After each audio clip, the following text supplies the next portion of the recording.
एक बार एक जंगल में नए पेड़ उगाने की योजना बनाई जाती है। कुछ लोग पेड़ उगाने के लिए गड्ढा खोदना शुरू करते हैं।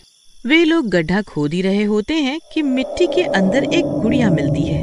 अरे ये गुड़िया कितनी सुंदर है, मैं इसे अपने घर ले जाऊंगा। मेरी बीवी को ऐसे सामान घर में रखना बड़ा अच्छा लगता है। पर भाई, इस गुड़िया की सुंदरता इन आँखों के ना होने से खराब हो रही है। तुम इसे लगवा लेना घर जाते समय। फिर दोनों लोग गड्ढा खोद के उसमें बीज डालते हैं और मिट्टी से भर के अपने अपने घर चल देते हैं। घर पहुंचने पे केतु अपनी बीवी रागिनी को वो गुड़िया देता है। अरे वाह, कितनी सुंदर गुड़िया है, इसे तो मैं घर में सजाऊंगी। फिर रात होने पे भूतिया गुड़िया अचानक अपनी आंखें खोलती है। आखिर में मैं फिर बाहर आ ही गई।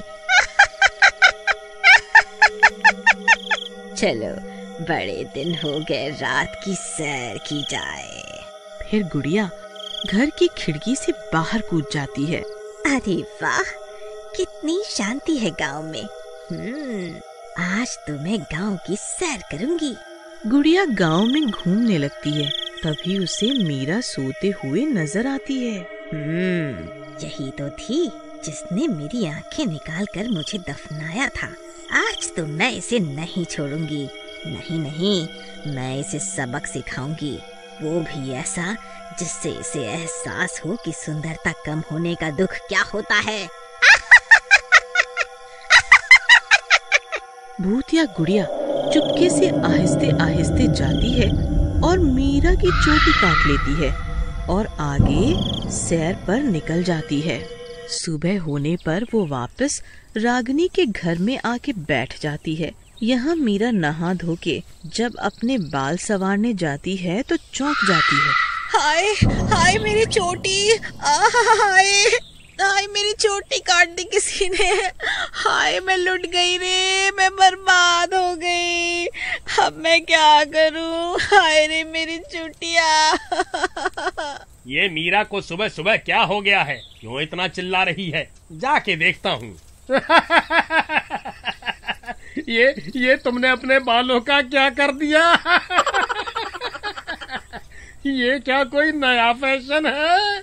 जी, मैंने नहीं किया है, मैं खुद हैरान हूँ, ये कैसे हो गया? किसने किया ये सब? फिर मीरा अपना सर पल्लू से ढक कर रखने लगती है। फिर अगली रात मेरे सैर का समय हो गया, अब मैं फिर जाऊंगी। भूतिया गुड़िया फिर गांव के चक्कर काटने लगती है। ये तो वही औरत है जिसने मीरा की मदद की थी मुझे दफनाने में। आज इसकी बारी है। भूतिया गुड़िया सुनैना के पास जाती है। सुनैना सो रही होती है। तभी भूतिया गुड़िया उसकी चोटी काट देती है। अरे वाह, चोटी काटने में कितना मजा आता है।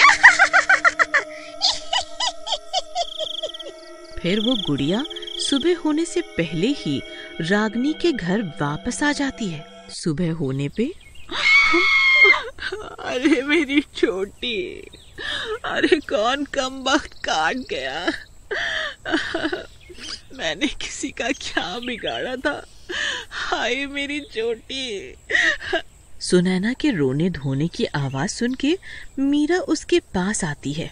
अरे सुनैना, क्या हुआ? क्यों रो रही हो बहन? क्या बताऊं, मेरी चोटी काट दी किसी ने। ये सुनकर मीरा आश्चर्यचकित रह जाती है। ये क्या कह रही हो बहन?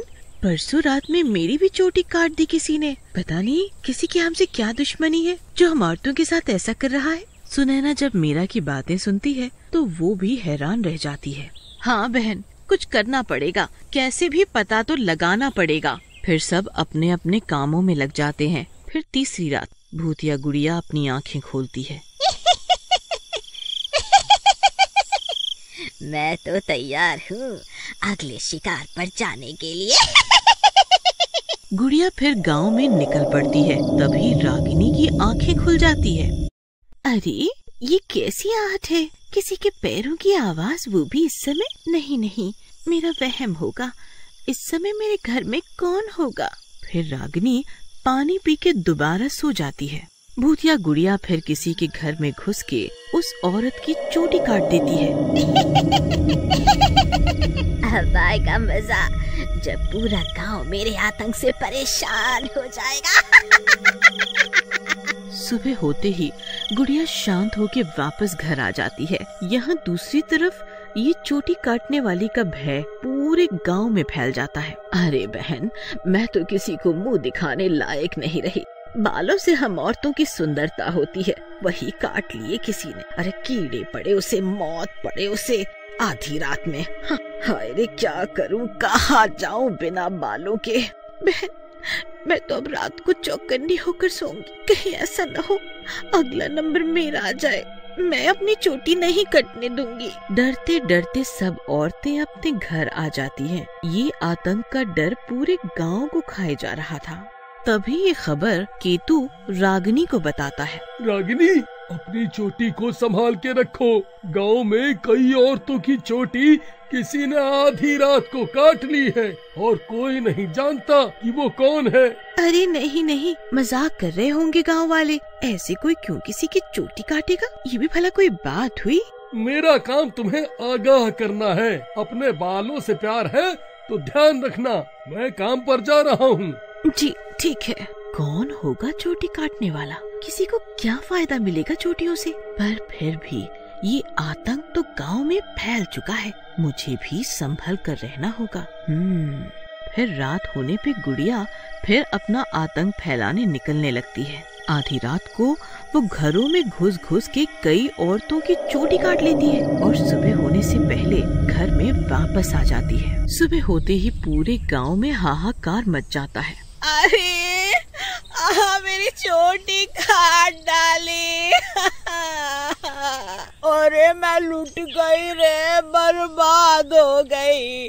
मेरी चोटी को कमबख्त कान काट ले गया। यहाँ औरतें रो रो के पूरा गांव सर पे उठा लेती हैं। यहाँ केतु कुछ ढूंढने के लिए घर के तहखाने में जाता है। अरे कितना अंधेरा है यहाँ। एक काम करता हूँ, लालटेन जला लेता हूँ। लालटेन जलाने के लिए केतु माचिस ढूंढने लगता है, पर उसे हाथ में कुछ आता है। अरे ये क्या है?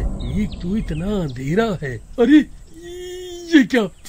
चोटियाँ, वो भी इतनी सारी। पर ये मेरे घर में क्या कर रही हैं? पूरे गांव की औरतें परेशान हैं कि उनकी चोटियाँ कौन काट रहा है और ये चोटियाँ मेरे घर में लाई जा रही हैं। कहीं ये रागिनी तो नहीं? नहीं नहीं, वो ऐसा क्यों करेगी? पर चोटियाँ तो मेरे घर में ही है, तो जरूर कोई मेरे घर में ही चोटी काटने वाली है। कहीं रागिनी के शरीर पे किसी चुड़ैल ने तो कब्जा नहीं कर लिया? नहीं नहीं, ऐसा नहीं हो सकता। मैं क्या करूं? किससे कहूं ये सब? किससे? ऊपर आके केतु रागिनी को ध्यान से देखता है। अजी क्या हुआ? ऐसे क्यों देख रहे हो? मैं नीचे कुछ ढूंढने गया था, पर वहाँ मुझे ये चोटियाँ मिली। क्या ये तुम कर रही हो? जी, आपका दिमाग तो सही है। मैं क्यों चोटी काटूंगी किसी की? मैं खुद अपने बालों को छुपा छुपा के रख रही हूँ। पर आपका शक जायज है। चोटियाँ हमारे घर से मिली है, हमें कुछ करना पड़ेगा। फिर रात को, जी आज तो मैं अपने बाल खोल के सोऊंगी। इतने सुंदर बाल पूरे गांव में किसी के नहीं है। हाँ हाँ जरूर, पर संभल कर। फिर दोनों सोने की एक्टिंग करते हैं और आधी रात होने का इंतजार करते हैं। आधी रात को भूतिया गुड़िया उठती है। अच्छा, तो बहुत घमंड है ना इसे अपने बालों पे। आज इसकी बारी। भूतिया गुड़िया चुपके से आती है और रागिनी की चोटी काट लेती है। अरे चोटी काटने के बाद में इसकी चोटी तो वैसी की वैसी ही है। तभी रागिनी और केतु गुड़िया को पकड़ लेते हैं। हाँ मेरी प्यारी गुड़िया, क्योंकि मैंने चोटी काटने वाले को पकड़ने के लिए नकली चोटी लगाई थी और सोने का नाटक कर रही थी, पर मुझे पता नहीं था कि तुम ही हो इन आतंक के पीछे। फिर केतु और रागिनी उसे बांध लेते हैं और सुबह होते ही पूरे गांव वालों के सामने उस गुड़िया का राज खोल देते हैं।